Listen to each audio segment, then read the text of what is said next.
Bonjour à toutes. Alors, je suis de retour avec une voix éraillée, mais néanmoins je suis là dans une petite vidéo. Ça fait un moment que j'ai plus fait de vidéo pour plusieurs raisons. Et j'ai souvent besoin de me retirer des réseaux sociaux, de de ces images, de ce monde des réseaux sociaux, avec tout ce qu'ils ont de bon à nous proposer, bien sûr. Je suis très reconnaissante aux réseaux sociaux qui me permettent de vous parler à toutes, à être en contact avec des femmes dans le monde entier, à m'être fait énormément de liens amicaux et professionnels sur un plan international. Et grâce aux réseaux sociaux, cela est possible. On retrouve nos familles d'âme. Néanmoins, parfois, c'est important aussi de savoir faire des pauses, de savoir couper. Et moi, j'ai eu un grand besoin ces derniers temps de rentrer dans ma grotte. En plus, la saison s'y prête. Hein, on arrive en hiver. Vous voyez, je suis dans un paysage d'hiver. L'automne, l'hiver, c'est le moment de rentrer en soi, à l'intérieur, dans sa maison intérieure. Et c'est comme le temps des lunes. Hein. Vous savez que les lunes correspondent au moment de l'hiver. L'automne, l'hiver, c'est le retour dans le yin, chez soi, en soi. Donc c'était un mouvement intérieur que j'ai fait.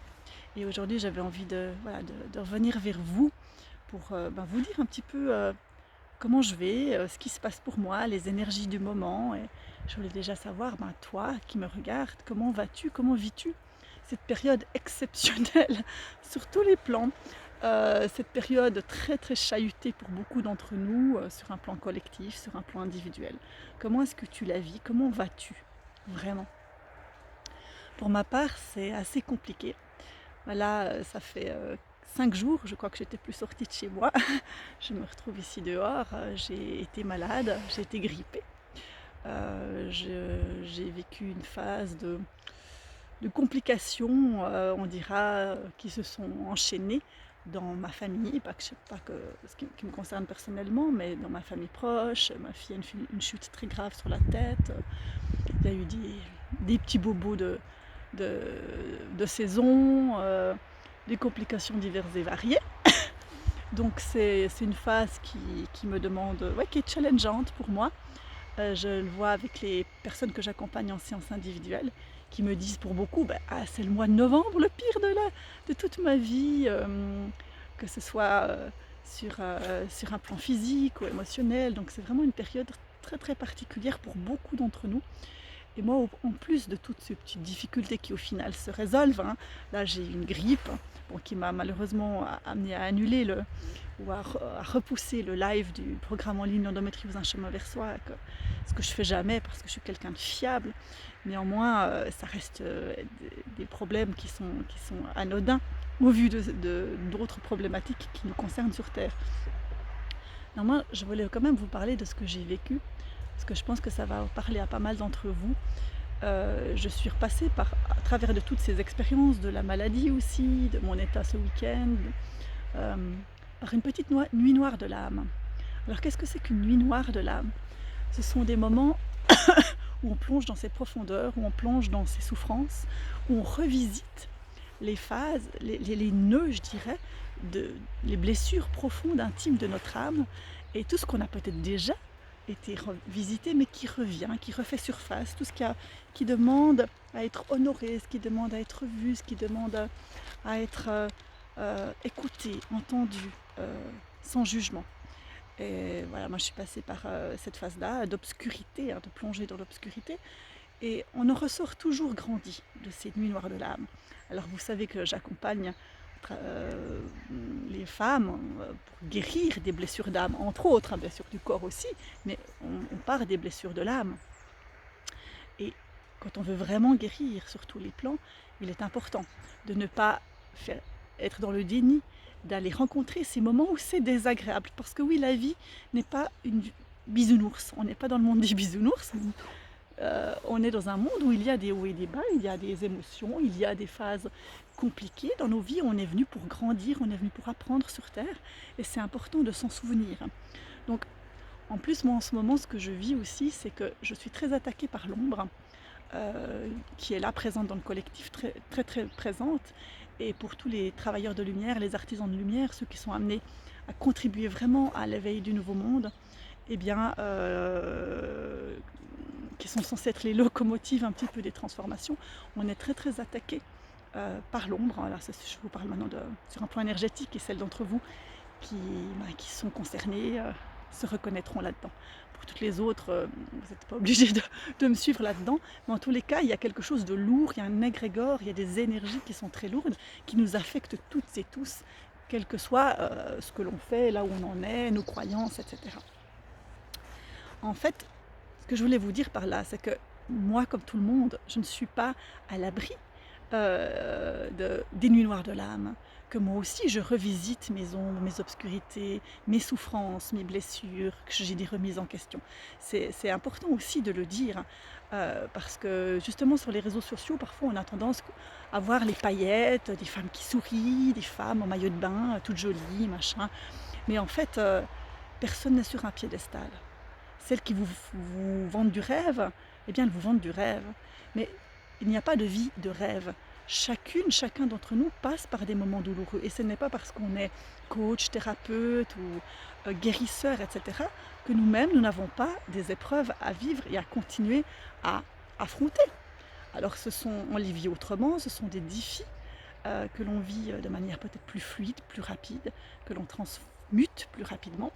Mais ça fait partie de la vie. Et je trouvais que c'était important que je vous partage que cette nuit noire de l'âme avec la maladie, grâce à cette petite maladie que j'ai eue, cette petite grippe, au final, grâce à tout ça, tout ce que j'en retire, tout ce qui devient très clair en moi. Donc, je pense vraiment que en cette fin d'année 2021, on est tous amenés plus que jamais à aller revisiter nos zones d'ombre. Et si dans ta vie, tu as l'impression que tout va bien, que tu ne vois pas le problème, qu'il n'y a aucun défi dans la vie et qu'il n'y a vraiment aucune problématique, non, que le monde va bien, je crois que là, il faut que tu sortes la tête du sable et que tu ouvres les yeux. Parce que c'est bien normal en ce moment d'être chahuté, d'être perturbé, de se questionner sur ce qui se passe. Et c'est même très très sain sur le collectif, mais qui nous renvoie à l'individuel. Il n'y a pas que le collectif. Le collectif nous renvoie vraiment à quelque chose d'individuel. Donc, rencontrer l'ombre, ce n'est pas un problème. Moi, je connais très bien l'ombre. J'ai l'énergie d'une alchimiste, donc l'alchimiste sait qu'il peut faire du plomb de l'or.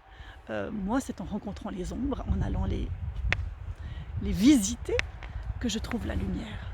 On trouve toujours la lumière, partout. C'est important de se souvenir.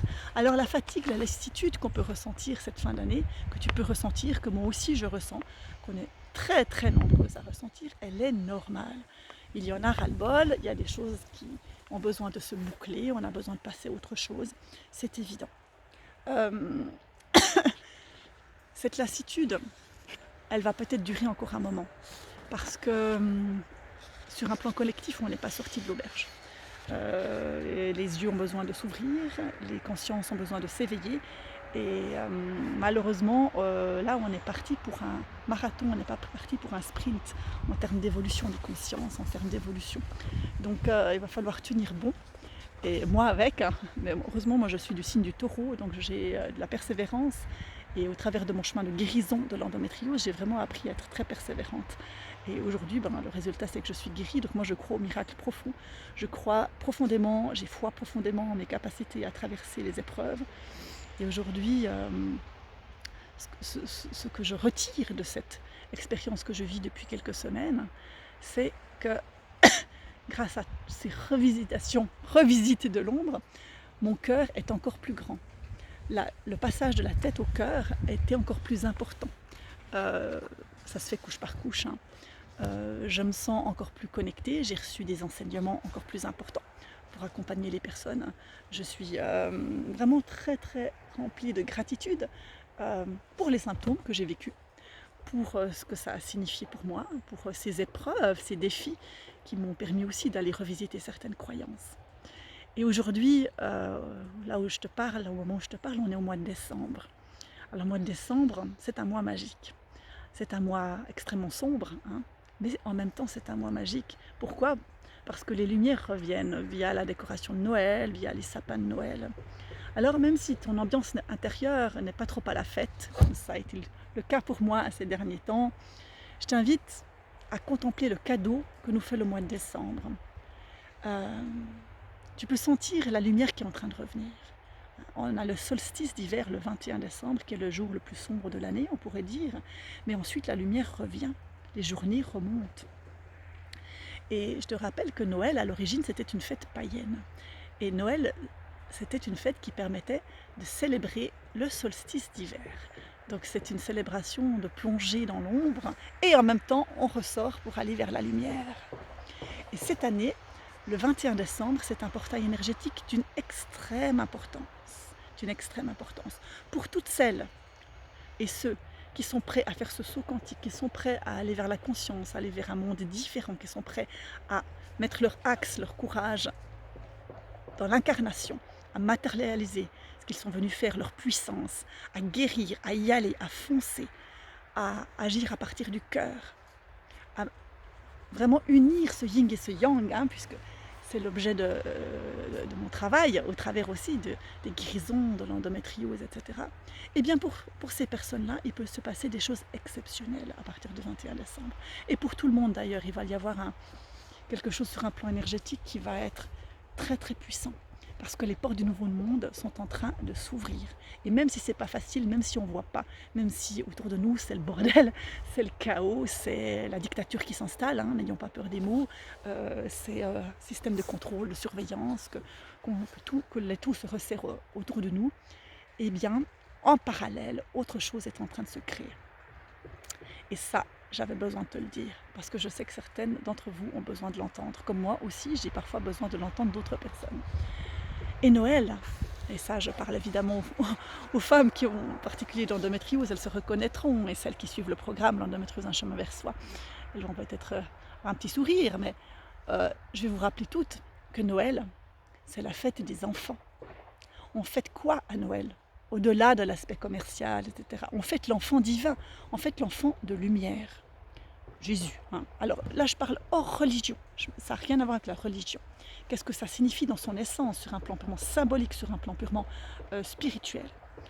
Alors, il y a maintenant un choix qui s'offre à toi.